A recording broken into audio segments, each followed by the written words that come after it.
નમસ્તે વિદ્યાર્થી મિત્રો, હું છું ભાર્ગવ લાઠિયા અને સ્વાગત છે તમારું આપણી આ એજ્યુકેશનલ એક્સપર્ટ યુટ્યુબ ચેનલ ઉપર. મિત્રો, ધોરણ 10 વિષય વિજ્ઞાન અને ટેકનોલોજીમાં પ્રકરણ 1 રાસાયણિક પ્રક્રિયા અને સમીકરણ, જેમાં ઓલરેડી આપણે છેલ્લા વિડીયોની અંદર વિઘટન પ્રક્રિયા વિશે છે તે ભણી ગયા છે. જો આગળના વિડીયો તમે ન જોયા હોય તો નીચે લિંક છે તે ડિસ્ક્રિપ્શનમાં આપેલી છે, ત્યાં જઈને તમે જોઈ શકો છો. અને મિત્રો, વિડીયોને લાઈક કરો, વિડીયો પૂરો જુઓ, બરાબર. અને અમારી યુટ્યુબ ચેનલ હજુ જો સબસ્ક્રાઇબ ન કરી હોય તો ચેનલને સબસ્ક્રાઇબ કરો. ચલો મિત્રો, આજનો આપણો ટોપિક છે વિસ્થાપન પ્રક્રિયા. આજે આપણે વિસ્થાપન પ્રક્રિયા વિશે સમજવાના છીએ. તો વિસ્થાપન એટલે શું?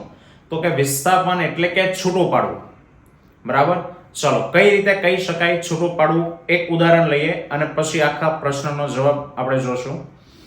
કે ભાઈ, ધારી લો કે એક કસનળી અથવા તો બીકરમાં કોપર સલ્ફેટનું આપણે દ્રાવણ બનાવીએ, બરાબર. કોપર સલ્ફેટ ભૂરા રંગનો પદાર્થ છે, એટલે તમે એનું દ્રાવણ બનાવશો તો દ્રાવણ પણ કેવું થશે? ભૂરા રંગનું થશે. હવે તમે એની અંદર નાખો છો લોખંડની ખીલી, એકદમ નવી, કાટ લાગ્યા વગરની લોખંડની ખીલી નાખો અને થોડો સમય તમે એને રાખી મૂકશો, બરાબર. એટલે તમને અવલોકન એવું દેખાશે કે સાહેબ, કોપર સલ્ફેટના દ્રાવણનો જે ભૂરો રંગ હતો એ ભૂરો રંગ ધીમે ધીમે આછો થતો જાય છે અને લીલા રંગમાં પરિવર્તિત થશે, બરાબર. અને જે પેલી ખીલી હતી, આપણને એવું લાગશે ખીલી કટાઈ ગઈ. વાસ્તવમાં એ કટાણી નથી, એની ઉપર કોપર ધાતુ છે તે જમા થઈ છે, જેના કારણે એનો રંગ થઈ ગયો છે કથ્થાઈ. તો મિત્રો, અહીંયા જે પ્રક્રિયા થઈને એ પ્રક્રિયાને કહેવામાં આવે વિસ્થાપન પ્રક્રિયા. હવે વિસ્થાપન પ્રક્રિયા વિશે મિત્રો જો સમજવું હોય તો એના માટે પહેલા એક અન્ય વસ્તુ જાણવી પડે, અને એ છે ધાતુની સક્રિયતા શ્રેણી, જે ત્રીજા ચેપ્ટરમાં આપણે આવે છે, બરાબર. અને ત્રીજા ચેપ્ટરમાં આ વિસ્થાપન પ્રક્રિયા પણ આવે છે, તો ત્યારે ફરી પાછા એને જોશું. પણ અહીંયા સમજવા માટે આ સક્રિયતા શ્રેણી શું છે? તો કે મિત્રો, બધી જ ધાતુઓ જે છે એની કોઈની સાથે પ્રક્રિયા કરવાની જે સ્પીડ છે એ અલગ અલગ હોઈ શકે. કોઈની સાથે ઝડપથી પ્રક્રિયા કરે છે, કોઈ ધીમે પ્રક્રિયા કરે, બરાબર.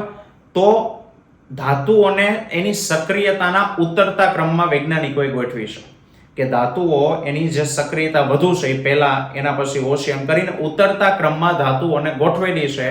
અને આ પરથી જે શ્રેણી બની છે એને કહેવામાં આવે છે ધાતુની સક્રિયતા શ્રેણી. અને સક્રિયતા શ્રેણી કંઈક આ પ્રમાણે છે મિત્રો, બરાબર. જેમને દેખાય છે એ પ્રમાણે, જેમાં સૌથી વધારે સક્રિય ધાતુ તો કે પોટેશિયમ છે, ત્યાર પછી સોડિયમ, કેલ્શિયમ, બરાબર. આમ જેમ ઉપરથી નીચે જતા જાઓ એમ સક્રિયતા શું થાય છે? ઘટતી જાય છે. જો તમારે વિસ્થાપન પ્રક્રિયા ભણવી હોય, સમજવી હોય તો આ સક્રિયતા શ્રેણી છે તે આવડવી પડે. એના માટે એને યાદ રાખવાની ટૂંકી રીત છે કે દરેકના નામનો પ્રથમ અક્ષર કે ભાઈ પો, સો, કે, મે, એ, જી, આ, લે, હા, કોપા, સીગો.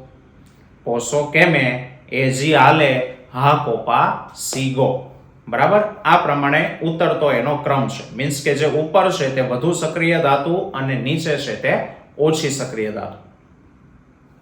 ચલો, તો મિત્રો શરૂઆત કરીએ હવે વિસ્થાપન પ્રક્રિયા. તો વિસ્થાપનની વ્યાખ્યા શું છે સાંભળજો. કે ભાઈ, જે રાસાયણિક પ્રક્રિયામાં વધુ સક્રિય તત્વ અથવા તો ધાતુ ઓછા સક્રિય તત્વને તેના ક્ષારના જલીય દ્રાવણમાંથી જો છૂટો પાડી દે તો આવી પ્રક્રિયાને વિસ્થાપન પ્રક્રિયા કહેવાય. એટલે મિત્રો એવું કહેવા માંગે છે કે એક ઓછી સક્રિય ધાતુ છે, એનો ક્ષાર છે, અને એનું પાછું લીધું છે તમે દ્રાવણ. એની અંદર જો તમે વધુ સક્રિય ધાતુ નાખો તો જે વધુ ક્રિયાશીલ તત્વ છે, ધાતુ છે, એ પેલા ઓછા સક્રિય ધાતુના ક્ષારનું જે દ્રાવણ છે એ દ્રાવણમાંથી એને છૂટું પાડી દે. ધાતુને ઓછી સક્રિય ધાતુ છે એને શું કરશે? છૂટી પાડી દેશે. તો આ પ્રક્રિયાને મિત્રો વિસ્થાપન પ્રક્રિયા કહેવાય. ચલો, આપણે જે ઉદાહરણ લીધું હતું, આ ઉદાહરણમાં ઓછી સક્રિય ધાતુ એટલે કોપર, એનો ક્ષાર એટલે કોપર સલ્ફેટ, બરાબર. એનું આપણે લીધું હતું દ્રાવણ. હવે એની અંદર આપણે ઉમેરેલી વધુ સક્રિય ધાતુ, તો વધુ સક્રિય ધાતુ કોણ ઉમેરી હતી? Fe, બરાબર છે.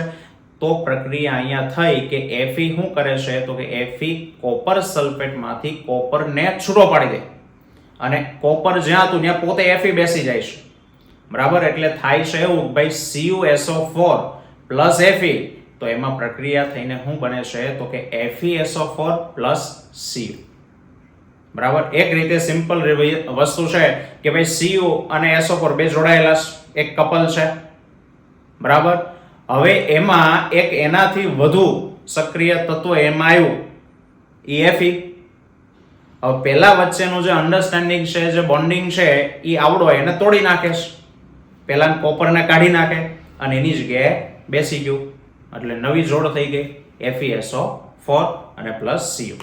બરાબર છે. ચલો બીજા કેટલાક એના ઉદાહરણ આપીએ. ધારી લો કે કોપર ક્લોરાઇડના દ્રાવણમાં જો આપણે લેડ નાખીએ CuCl2 પ્લસ Pb, તો લેડ વધુ સક્રિય છે તો વિસ્થાપન થશે અને બનશે PbCl2 પ્લસ Cu છૂટું પડશે.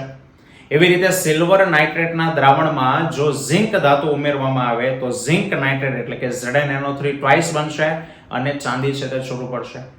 બરાબર, એવી રીતે કોપર સલ્ફેટના દ્રાવણમાં જો લેડને નાખો તો લેડ સલ્ફેટ એટલે કે PbSO4 બનશે અને કોપર છે તે છૂટું પડશે.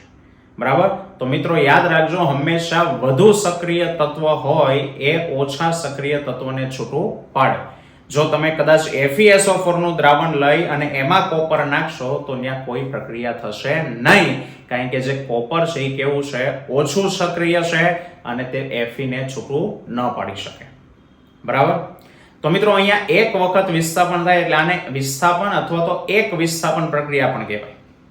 ચલો એક બીજા પ્રકારની છે જેમાં બે વખત વિસ્થાપન થાય, એની વાત કરીએ તો એને કહેવાય દ્વિવિસ્થાપન પ્રક્રિયા. હવે એમાં શું થાય તો કે બે પ્રક્રિયકો હોય, એમાં બે પ્રક્રિયકો અને બે પ્રક્રિયકો વચ્ચે આયનોની અદલાબદલી થઈ જાય. જે જોડ હતી જોડની અદલાબદલી મીન્સ કે જે સૂત્રો છે, જે વસ્તુ આપણે લીધી, એકમાં ધન ઋણ આયન હશે, બીજામાં ધન અને ઋણ આયન હશે, તો એકનો ધન આયન બીજાના ઋણ આયન સાથે અને બીજાનો જે ધન આયન છે પહેલાના ઋણ આયન હારે આયનોની અદલાબદલી થાય. તો આ એની વ્યાખ્યા કે ભાઈ જે રાસાયણિક પ્રક્રિયામાં પ્રક્રિયકોની વચ્ચે આયનોની અદલાબદલી થતી હોય તો તેવી પ્રક્રિયાને દ્વિવિસ્થાપન પ્રક્રિયા કહેવાય. ચલો ઉદાહરણ લઈએ. ઉદાહરણ તરીકે સોડિયમ સલ્ફેટનું દ્રાવણ. સોડિયમ સલ્ફેટ સફેદ રંગનો પદાર્થ છે, પણ એનું દ્રાવણ બનાવો એટલે દ્રાવણ રંગવિહીન.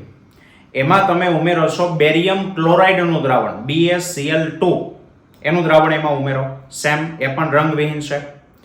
તો જેવું તમે બેને એકબીજામાં મિક્સ કરશો એટલે તમને સફેદ રંગનો કોઈ પદાર્થ છૂટો પડતો દેખાશે. બરાબર, તો જે પ્રક્રિયા મિત્રો અહીંયા થઈ છે એવી થાય છે કે ભાઈ સોડિયમ સલ્ફેટ એટલે કે Na2SO4 પ્લસ બેરિયમ ક્લોરાઇડ એટલે BaCl2, તો પ્રક્રિયા થઈને બને છે મિત્રો બેરિયમ સલ્ફેટ, જે સફેદ રંગનો પદાર્થ આવ્યો ને બેરિયમ સલ્ફેટ છે, BaSO4, અને છૂટું પડે છે તો કે આપણે લીધું સોડિયમ સલ્ફેટ અને બેરિયમ ક્લોરાઇડ, તો બીજું છૂટું પડે છે સોડિયમ ક્લોરાઇડ NaCl. તો મિત્રો અહીંયા બે વાર વિસ્થાપન થયું. ચલો હવે કહેવાનું કે સાહેબ કોણે કોનું વિસ્થાપન કર્યું એ કહેવાનું.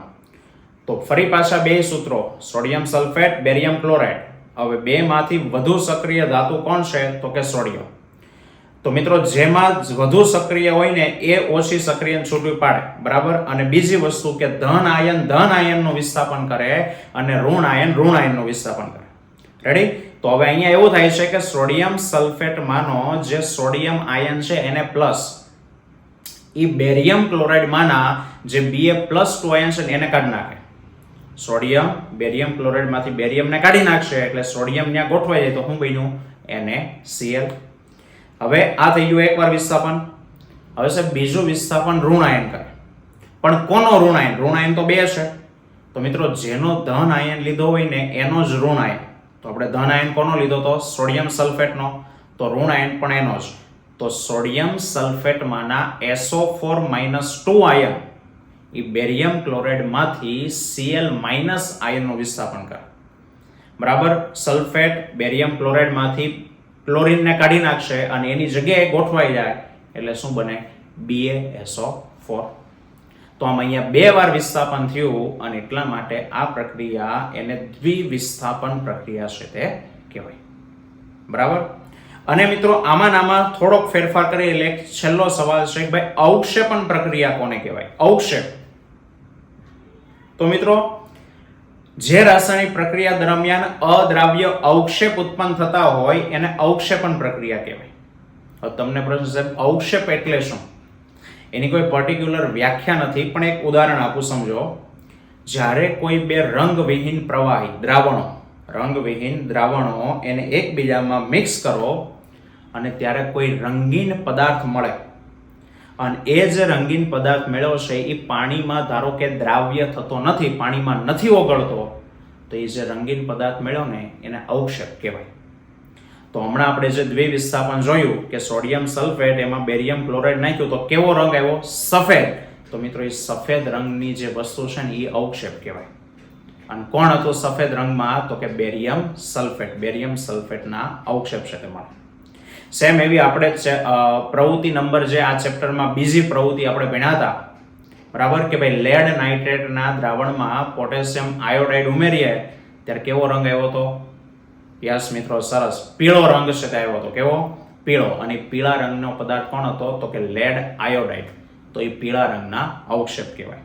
તો જે રાસાયણિક પ્રક્રિયા દરમિયાન અદ્રાવ્ય અવક્ષેપ ઉત્પન્ન થતા હોય તો એને કહેવામાં આવે અવક્ષેપણ પ્રક્રિયા. બરાબર. અને આયરા એના સમીકરણ કે ભાઈ sodium sulphate Na2SO4 plus BaCl2 it gives BaSO4 plus NaCl. આમાં કોણે કોનું વિસ્થાપન કર્યું એ અહીંયા લખવાનું નહીં. તો મિત્રો, આ હતો આજનો આપણો આ ટોપિક. આવતા વિડીયોમાં ફરી પાછા મળીશું. ત્યાં સુધી જય હિન્દ, જય ભારત.